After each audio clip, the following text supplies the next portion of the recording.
Welcome and thank you for tuning in. You're listening to the Beyond 50 radio program. I'm Daniel Davis.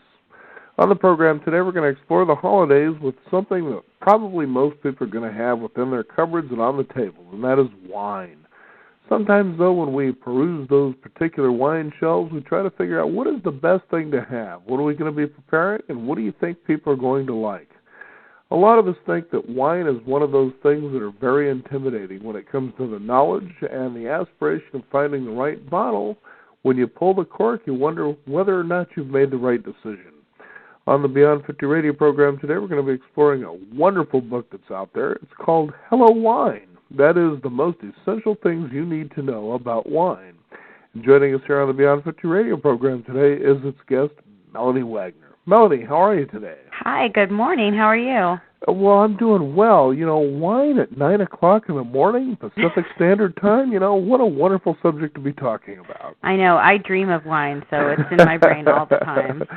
Now, tell us about your experience so our listeners get a good idea about what it is that we need to know about wine when it comes to exploring those things when we come to find the right bottle. Sure. Well, I think a little bit about my perspective on the book, which I think is really important and sort of is distinctive from a lot of other wine books that are available, is that I came from a family that didn't drink wine. I didn't grow up really around wine, and it always seemed sort of kind of sophisticated and elusive to me, like I think it does to a lot of Americans. Mm-hmm. And I moved to San Francisco for a preschool teaching position right out of college and planned to do that forever, and quickly realized that if I wanted to stay in the beautiful San Francisco Bay Area, I could not afford to be a preschool teacher. So I had this epiphany conversation. I remember it just like it was yesterday on the playground with one of the mothers of a little boy in my class who said that she sold wine. And she told me about her job of traveling the world and learning about, walking the vineyards and learning and getting to drink all these amazing bottles of wine. And she was smart, and I was basically like, okay, sold. That's what I'm doing. And I think I started that afternoon cold calling distributors from all around the Bay Area, begging someone to give me a job. And most people hung up on me or didn't call me back when they learned that I had no experience. I just really liked to drink wine a lot. But fortunately, one man, Paul Torres at the Henry Wine Group, took a chance on me, and he's still a mentor in the business today. And he said, okay, if you want to prove yourself, we're going to give you the absolute worst account base in the history of our company. We're going to give you 400 accounts in San Francisco that basically nobody else wants. They're not making any money, and it's a 100% commission job. Knock yourself out. Wow. So a lot of people may have been slightly intimidated by that situation. I was brave in a stupid way probably back then and said, no problem, I can do it, and was so excited to be, purposefully involved in the world of wine and so excited to learn. But what I found was those first 3 years or so were so excruciatingly painful, not only because I was, in sales for the first time, but mostly because I was so eager to learn, but I kept getting confronted with wine snobs everywhere. It was the people that I worked with, the people that I sold to. I mean, everybody had attitude. And granted, San Francisco is a pretty sophisticated city when it comes to wine, but I think it was the teacher in me, and I also love being a student. I couldn't understand why, if our common goal was for everybody to be selling more wine and get more people drinking it, why there was such attitude surrounding it and why people weren't a little more friendly about, a girl who wanted to learn more. And I had all the big, thick books that people kept handing me, like the Oxford Companion to Wine and things that are 4,000 pages long, incredible resources for wine, but really accentuated how stupid I was and made me feel pretty bad about, I couldn't understand every other word. But I had those books in my car, and I used to study in between appointments. Granted, every appointment I had, people asked me multiple questions I didn't know the answer to. I would go back to my car, I would study, and then I would come back, the next time, and I would have the answer. So that's sort of how it went for a few years, and I definitely wasn't thinking about writing a book back then, but I was certainly formulating this ideology that when I got to the point where I was a wine expert, because I was determined that I was going to do that, that I would make it easier for other people. I would try. I'm pretty good at communicating things, I feel, and so I loved this idea of taking these really complex things and breaking them down and making them a little easier without making them silly. You know, some books that you might find say, okay, you're going to be an expert if you read these 50 pages, and that's not really realistic. That's one of the things that I first found so beautiful and romantic about wine, is that there's so much to know. There's so much to learn. I understand you know a great deal about wine too, Daniel, and so you're probably drawn to that too. I mean, wine has a spiritual side and intellectual side. It can help you learn about geography and transport you to places. When I was 23, I certainly didn't have any money to travel to Germany and South Africa, but drinking the fine wines from these areas was sort of like being able to go there. So the book came about because I started teaching. I first started teaching to the restaurants that I was selling to. I would do trainings for the staff there, and I absolutely loved that because, again, I was circling back to being a teacher, I think. And then I started doing classes for wine consumers, and I loved that even more. And then when the idea for the book came along, it was really a no-brainer. It was so easy for me to write, and it was so fun, and it was just like this pouring out of all of the questions that my wine drinking students have been asking me forever. It's a lot of practical, applicable information about how to insert wine into your life gracefully, confidently, and I hope that the book feels like a big, warm hug when people are either just getting into wine or maybe they've been drinking wine for a long time, but they're sort of stuck in a rut of what they always reach for because they're sort of intimidated to learn anymore. And I hope that I hope that they feel really comfortable and confident with me as their guide. Well, you know, Melanie, it sounds to me like your journey started appropriately, like it does with a lot of people who start with this process of understanding wine with a bunch of pompous assholes with ambiguity. They're stuck in their brains and on their tongues. They don't know how to roll out any language in the first place. So they went in and they hid out. And the first, I mean, think about it. It's just like people who actually inherit money. They think they're rich, but they never actually earned the wealth. Because when you actually talk to people who become sommeliers like you did, people who actually are vintners like others are, who actually dug in the dirt and planted their fists and their fingers and did all the real work, those are the people that are passionate about teaching other people. It's the jerk-offs in between. See, I like this ambiguity of the statement because those are the inherited wealth people, the silver spoons that really didn't do any of the real work, and those are the ones that intimidated you in the first place. Would you say that was your experience? I would, and there's a parallel that I talk about in the book to grapes that struggle and people that struggle, and I think that is exactly what you are talking about. I talk about how grapes that are planted on a valley floor with very fertile soil, that have tons of sunlight, that are given irrigation, all the water they need, all the nutrients they need, and babied throughout the growing process, you get a lot of grapes. You get big, fat grapes, and you get okay wine. You usually don't get really stellar wine that has a lot of character and soul and interesting parts to it. Whereas if you plant, if any of your listeners have been to Napa or to Portugal or Germany and seen, oh wow, they're planting vineyards way up on the mountain there. Why would they do that? Well, it's not a great from a financial standpoint to plant your vineyards up on the steep side of a hill because obviously you have to harvest by hand and you can't get irrigation up there. But those oftentimes are the best wines because the grapes have to struggle. And there's lots of things that go on with a vine that's struggling and has to dig its roots down deep. Right. And that in turn makes it drought resistant over time. It makes it, you can see the parallel with people too, right? I mean, people that have had to struggle, I think. I like haven't our grapevine Melanie Wagner.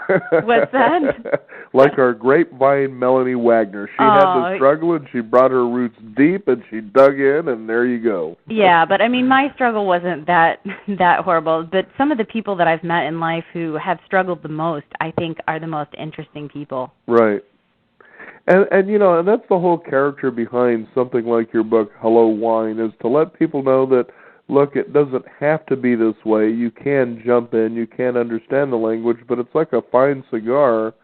It's what's fine to you. Exactly. Mm-hmm. Now, let's go ahead and talk about some of the basics for our listeners out there, especially during the holidays, about what to choose. You know, it's funny.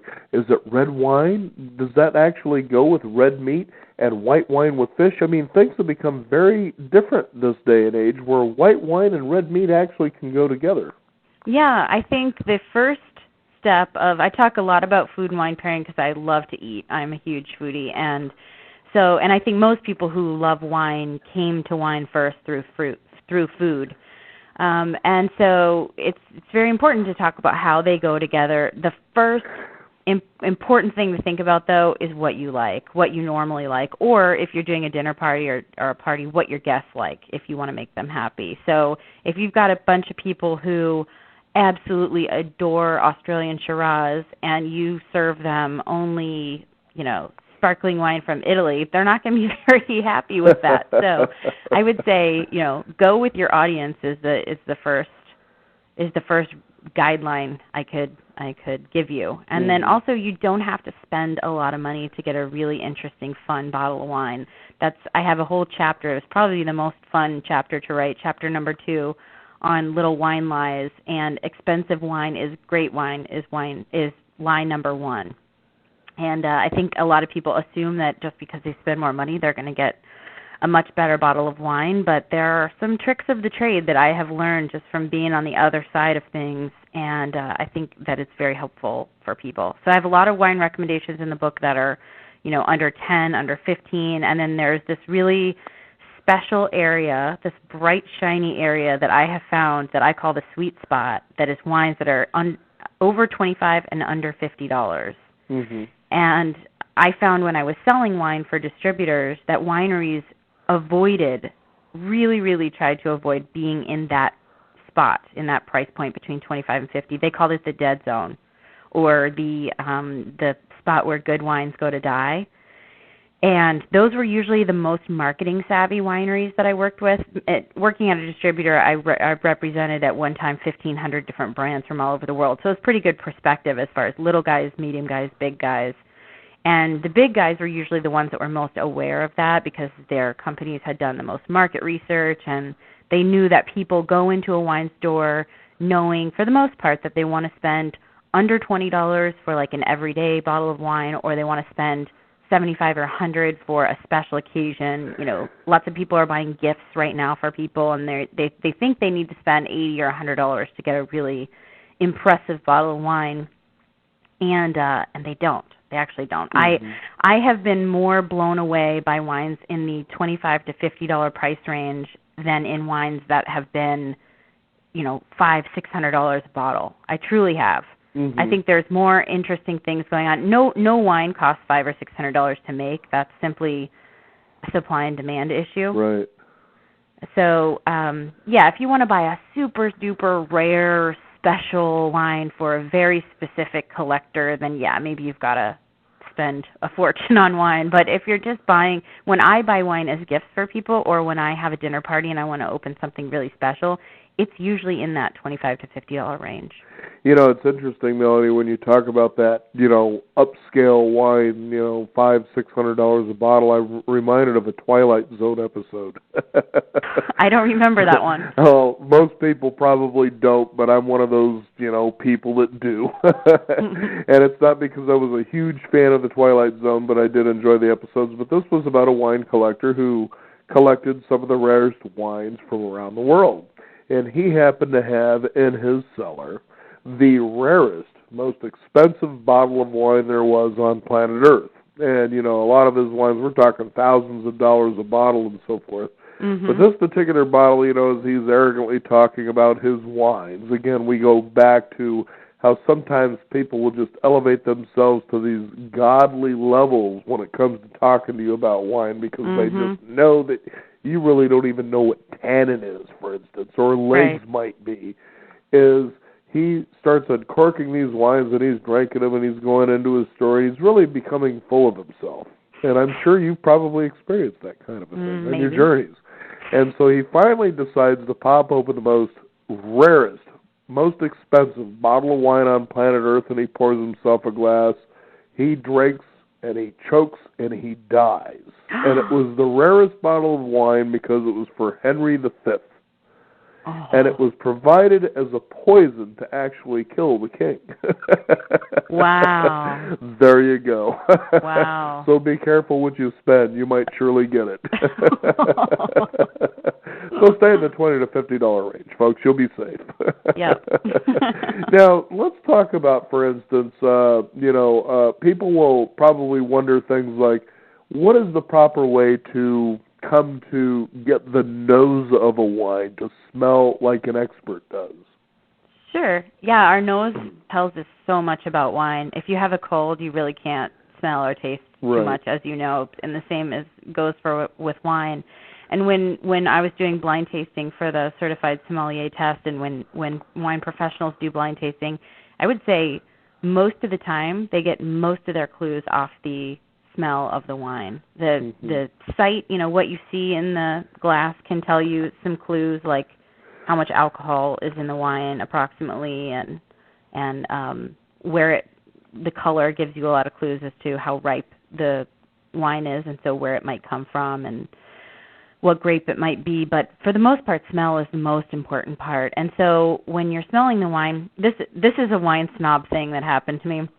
I have all these funny little moments that I remember when I first got into wine, but I was probably 23, and I went to a pretty highfalutin winery in Napa, which will go unnamed right now.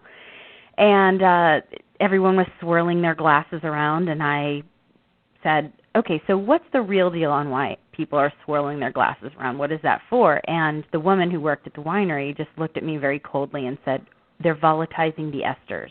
And then she just turned and walked away. And I was like, whoa. And of course, we're later trimming our socks. I learned she's technically correct. Volatilizing the esters is the correct terminology. But what a shitty way to what a no, it's okay way. Because I feel that way about some of these people that you're talking about. Yeah, so they're taking the fun out of something that should be for everybody. So basically, what you're doing when you're volatilizing the esters is you're getting oxygen in the wine. You're opening it up. It's the same thing you're doing if you decant a bottle. If you pour the wine out of the bottle and into some sort of vessel. It doesn't have to be a fancy decanter, but some sort of vessel that allows a lot of surface area of the wine to be exposed to oxygen 30 minutes or so before you drink it. That helps aerate the wine. Also, when people kind of swish the wine around in their mouth a little bit, that's what they're doing too. They're aerating the wine in their mouth. So that just opens up the aromas and flavors. I like to think about it as taking the wine, which is usually pretty introverted when you first open it, especially older bottles of wine, and you're just opening them up so that they're more extroverted and they give you more on the smell. And then once it's in your glass, go ahead and stick your nose way down deep in there and see what you smell.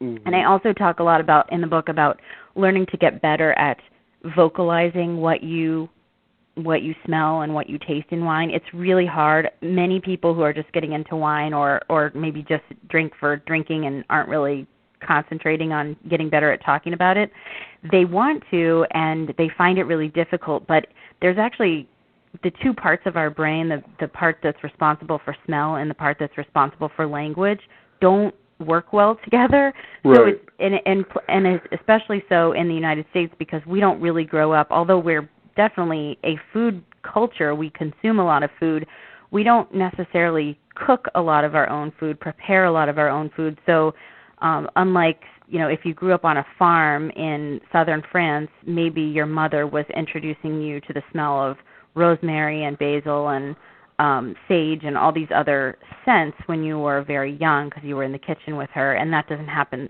as much. So we kind of have to remind ourselves first of what all of those things smell like. So sometimes you'll see me in the grocery store and I'm going through Whole Foods, just smelling things just to keep it fresh in my mind.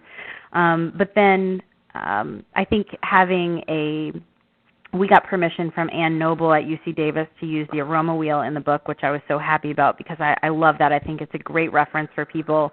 If you haven't seen it, it's this beautiful wheel, which we took and we illustrated and put some color in it, so it's really pretty. And you can start at the center of the wheel with very broad terminology for describing your wine, like fruity or earthy, and then from there it goes out and gets much more specific. So from fruity, you could say that you smell tree fruit or berries, and then get more specific and more specific. And it's very helpful because once you have an idea of some of those words, whenever I'm in front of a class and they're at a loss and I say some things I smell in the wine, they're always like, oh, yes, I totally smell that. So sometimes it's, the power of suggestion can help a lot.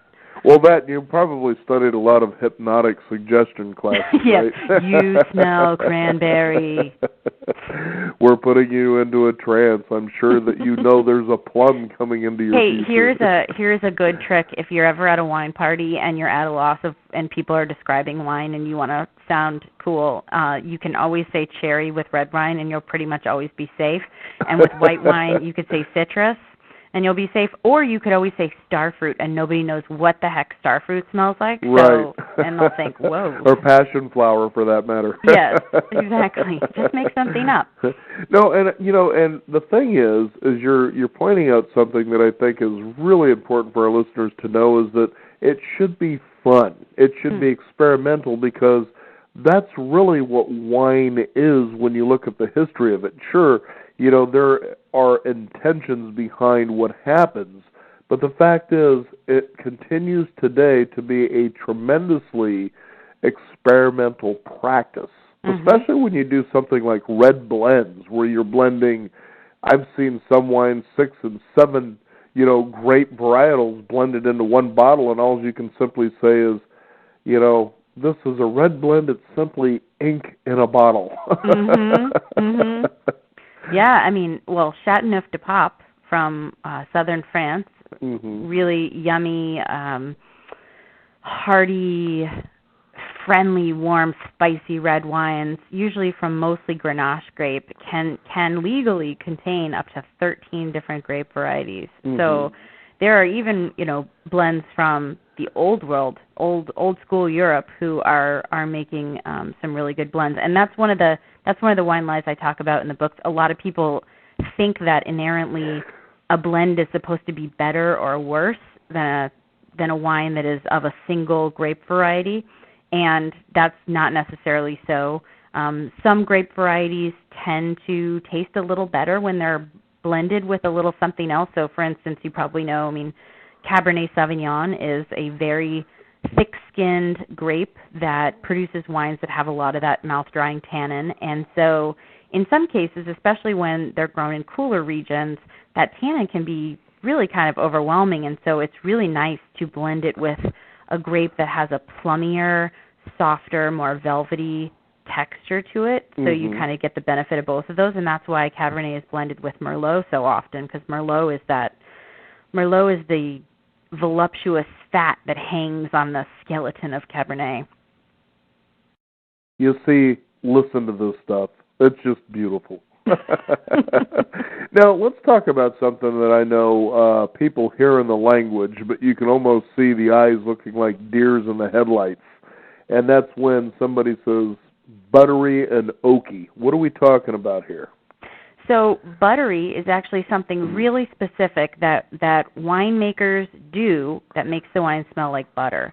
There's a second fermentation is just a simple process of how wine is made. So yeast eats sugar, and that produces alcohol and a little carbon dioxide that is let off into the atmosphere for the most part, unless you're making sparkling wine. There's a secondary fermentation that winemakers can choose to induce, and it's called malolactic fermentation. Now, if you're at a super fancy wine party and you want to sound like a wine snob yourself, throwing out the word malolactic fermentation or its abbreviations, malo or ML, write this down, will make you sound very, very fancy. So but if you simply said something like, this is mallow, that probably won't cut it. No, if you smell butter in your wine and you said, oh, this obviously has had mallow, people would be pretty blown away, probably. But malolactic fermentation makes the wine softer and creamier feeling. People do it for a textural reason, and it's done to, I would say, maybe 70% of red wines, and then only some white wines, because it ends up you taste the byproduct a lot more in white wines, and that's this diacetyl, which is a chemical compound that smells like butter. If you go look at fake butter in the grocery store, I can't believe it's not butter spray. I'm not sure what that is in there, but there's diacetyl flavoring in there. So you're smelling butter. Your wine has gone through malolactic fermentation, and some grapes absorb that process really well. Like Chardonnay is, when people say I hate Chardonnay, what they're really talking about is heavily oaked, heavily buttery smelling Chardonnay from California. That's usually what they mean. But there is a world of Chardonnay. Chardonnay is the chameleon of the wine world, and whenever people say they don't like Chardonnay, I love to trick them with a wine. I'm like, oh, how do you like the Sauvignon Blanc? Oh, it's so delicious. Well, guess what? It's Chardonnay. It's a Chardonnay. And when you have a good one, I know there was a particular brand, not to mean to throw it, I think it was Frog's Leap. Mm-hmm. And I just enjoyed it because it had this light pear flavor to it, and I was just like, this is nice, because for me, what I had a problem with Chardonnay is, it was very acidic and it was very tart a lot of times. And I hear exactly what you're talking about. And they'll say, well, I want a white wine, but I don't want something sweet, but I don't want something really tart either, know. And it's because of exactly what you're talking about. It's, the process behind what actually happens. But, boy, you get those Chardonnays that get really flowery. And these are terms that any of you out there listening can actually adopt for yourselves, because it's an experience that you're actually having, and that's what you need to use is let your imagination flow. That's a lot of what you talk about in the book as well. Yeah. Yeah, and then oaky just means you smell oak in the wine. And oak can smell like a lot of different things. It can manifest as a lot of different types of smells. It can smell like sawdust sometimes. It can smell like cedar. It can smell like cigar. It can even smell burnt like tires. Toast, burnt tires. There you go. That would not be a very good smell. And some winemakers use oak and some don't, and some grape varieties like oak a lot more than others, and there's so many decisions that a vineyard manager has, and then that a winemaker has once the wine has come in at harvest time, that really, there are thousands of decisions to be made, and that all sort of goes into what the price of the wine is going to be and what the style of the wine is going to be. I sort of liken it to when I remodeled a house recently. And if anybody has done this out there, you know that there are like a million little decisions to make about, what kind of faucet to get, and it all adds up. You think, oh, that's only 50 cents more, that's fine, or it's $5, $6, $7 more, no problem, and then it just adds up and goes crazy over time. But the same is true with winemaking. So you can have your oak new, you can have your oak slightly used, you can have it neutral where it's not imparting any flavor anymore. It's just the fact that that the wine's being fermented in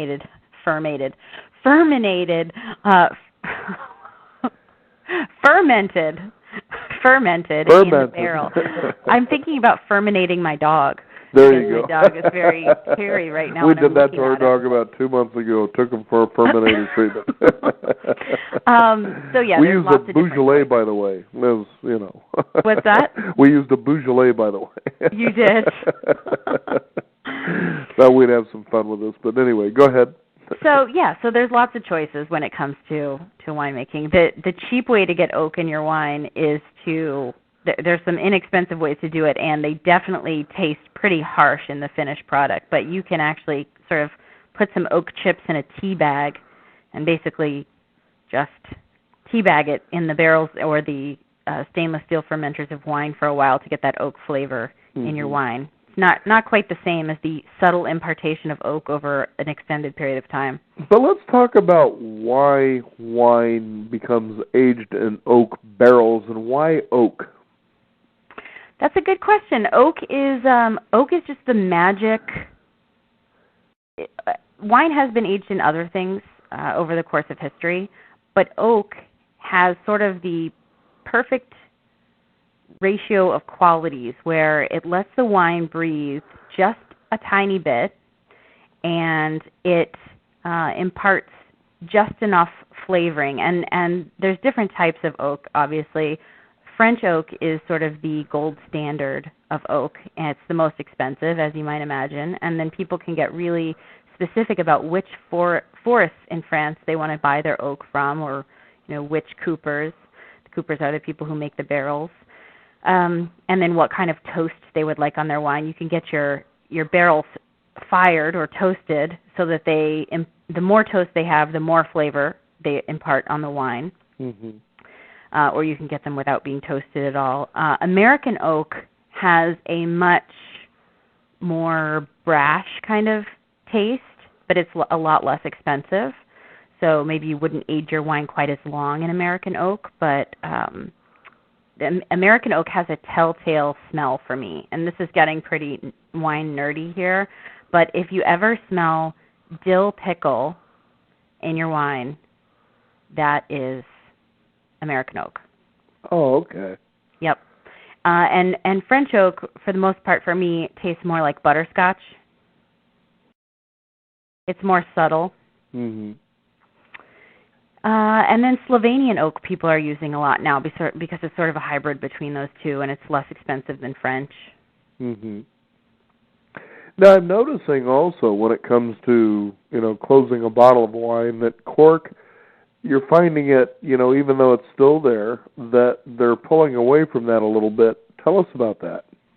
Yes, I'm a huge fan of screw caps, and I definitely talk about that in Little Wine Lies. I say that the myth is that screw caps are for cheap wine only, and that's not true. I hope lots of people hear this, and unless they know this already, but there's lots of things that can go bad with a bottle of wine once it's on its way to you, even if it leaves the winery in perfect condition. One of the main things that happens, and this actually happens before it's bottled, is that the wine becomes corked. And the terminology is a little misleading because it doesn't mean that the wine is encapsulated with a cork. It means that the cork and subsequently the wine has been infected with a chemical compound called trichloroanisole, or TCA. Mm-hmm. Another word you can throw out there at wine parties, TCA. There you go. If you ever smell musty wet cardboard or like a funky basement smell in your wine, you're dealing with TCA, and it's hugely prominent. They say 1 in every 12 bottles of wine is corked to some degree. So that's mind-boggling to me that we are okay with that from the wine industry. I mean, right. Everybody agrees it's a huge problem, but there's such resistance to move to screw caps, which would fix the problem 100%. There's such resistance to move because there's this stigma with screw caps, and fine wineries think that people are not going to buy their wine if they switch to a screw cap. Yeah, but the truth is with something like that is that you have less and less bottles of wine becoming bad as a result. Right. Yep. And there's also a new trend, too, that I've noticed where out of Germany they're producing glass corks. Yep. And I thought that was really interesting because here you empty a bottle of wine and now you've got a really neat spice bottle. Yeah. Yeah, the glass stoppers are pretty expensive to produce, so that just adds a little more expense to the bottom line of what the wine is going to cost. Mm-hmm. So if you don't mind that, that's fine. But I think, the least expensive and most efficient way to go is the screw cap, although people say, you're losing the romance of the pop. But I think, okay, you cook this huge dinner, a beautiful dinner for like an anniversary or something, and then you've gone to the wine store and you've gotten a special bottle of wine that your partner likes. It's going to pair with this meal, and you go to open it, and it smells like your grandma's basement. And you go, oh, crap, it's cork. That is totally unromantic, right? Right. So I would rather get over myself with the popping sound and just switch to screw caps and make sure that the wine is going to taste like the winemaker intended it to. Mm-hmm. Now, what's most interesting to note for people who are listening here as we talk about your book, Hello Wine, is when it comes to pairing it with food, And certainly what I really liked about how you put that together is the idea that a person can intentionally say, I can really do this. It's not really that difficult or that sophisticated because you don't need to be to that level to enjoy this. And I think when it comes to thinking about Americans versus, let's say, Europeans, is that honestly, in America, we drink when it comes to alcohol to get drunk. It's really the way it is. Where in Europe, they drink things because of the way they taste. It's to enhance the food and the experience of enjoying good food, whereas in America, when we eat to refuel, so to speak. And it's being able to eliminate that language that was really, infested into us, to change that, to bring back food and wine and romance, which is what was really originally intended in the first place. Yes. A lot of people ask me, when was the moment that you really fell in love with wine? And I think I can remember that it was during a trip in college. I had a friend who had grown up in Italy, and she and I went to stay at her childhood home for 3 months when I was, 19 years old, 20 years old. And so we weren't doing the touristy thing. We were sort of in a small town, Ancona, and it was beautiful. And she was friends. She spoke fluent Italian. She was friends with, all the people that she'd been friends with for a long time in the village. And so we would have these dinners of family and friends, on picnic tables outside under the stars that would last for 2 or 3 hours. And it was so impressive to me how, wine was such an important part of that, but it wasn't the focus. Right. And it wasn't expensive wine. They don't idealize wine like we do. We think we have to spend a lot of money, and it's a special occasion thing. And theirs is it's every day, but it's very simple wine. It's wine from the village. Sometimes they take their big casks down to the grocery store and just fill it up and take the jug back home, and that's what they drink for the week. So it's very humble there. And I loved the way wine seemed to be so integrated into the meal, and how the meal lasted, and people lingered, and they talked and they connected. And so, yeah, that's when I fell in love with wine, I think, was seeing how the Italians do it. And when you're talking about getting drunk, the Italians have an awesome saying. They say when somebody has had too much to drink, they don't say they're drunk, they say they just haven't eaten enough yet. And, when you talk about the connection, you're starting to take it to a metaphysical level. When you think about grapes, they cluster together. Whoa.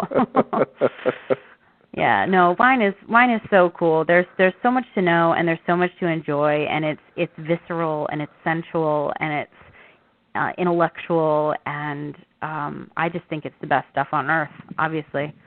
Well, it is, and again, it's one of those languages that you can be ambiguous about, but with a little bit of knowledge, the ambiguity can be pointed in just the right way that you could really tremendously sound like an expert, and you start seeing that you specifically start taking on an interesting whole new language of verbalization that sometimes I think is becoming lost, especially with technology, that we all sit and we text, but nobody really expresses or orates anymore anything. And wine, you just can't do that.